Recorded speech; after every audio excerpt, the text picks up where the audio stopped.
What's up, everybody? Hope you're having a wonderful night or day. Welcome back to the party as always. Today we're going to be talking about a game that's getting a closed beta soon called Havenhold. Sometimes the MMO gods still give me a sign that there's still hope out there for the genre, and although this one isn't a traditional MMORPG, it's going to be the game that I consider to be Age of Wushu 2, since that game apparently ended up becoming a survival sandbox on Steam anyway, called Swordsman X. So Havenhold is an action sandbox MMO inspired by the ancient Far East. It's a game inspired by Asian mythologies and takes place in a universe that operates on cycles and reincarnation, which is the backbone of everything in the game. And I know that these kinds of games can sometimes have trouble with keeping the experience fun in between cycles or wipes, but I think the way that this game handles it and handles persistence in between the cycles is actually very unique. For the storyline, at the heart of Havenhold, the Kunlun Mountains is the foundation of it all. The Taichu Order, which is a group of warrior monks, believe that the mountain holds the secret to ascension. Every 14 days, when a great cycle ends, only those who are worthy are rewarded, which I'll comment more on that later.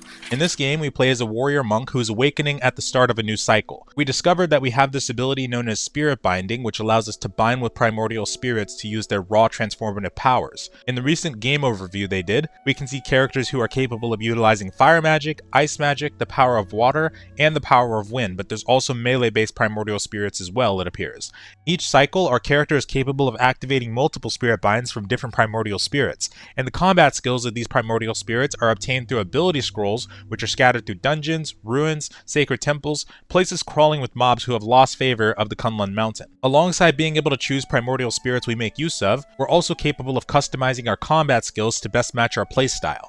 It's also stated that there will be a gearing system in the game. We can craft using materials we gather and blueprints we loot from bosses.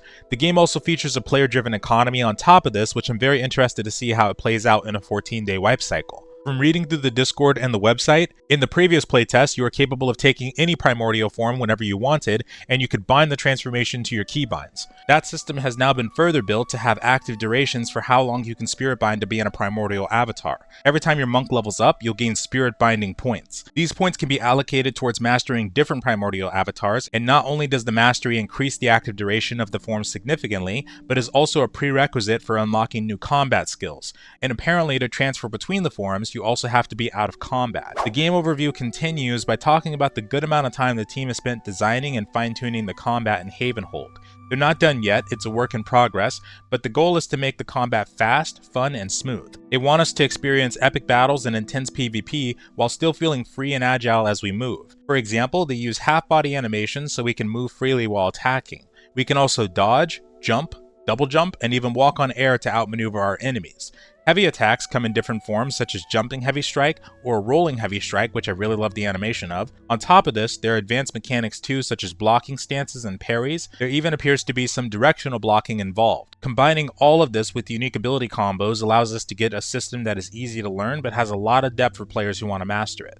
As we go deeper into the Kunlun Mountains, the stakes get higher. Rival groups fight for the best loot, and from what I've heard, there is apparently a red zone which tells me the zones outside of this are the safer zones until the cycle gets closer to the end of the 14 days, which I'll comment on in a moment. Coming from Discord, there are 3 factions and each of them has a hold which can be fought over daily after day 8. Thank you so much to Anthrage on Discord for asking these questions, by the way. Make sure to check out their channel. In addition to this, siege battles will be conducted through a giant rift that connects on each side, each with their own hold territory, which you old heads might remember, but this actually reminds me of the game called Ren that was out a long time ago. After the battle is complete, each faction will still retain control of their hold, and it is impossible to own all 3 for one faction. At least at the moment, as they stated they're working on a few ideas to refine what you win after victory. I'm not sure how many people can be in the siege total, but it sounds like from the Steam description that there might be 20v20. As the last few details, this game features a normal party size of 4, but there might also be instances where players can be in a party of 8.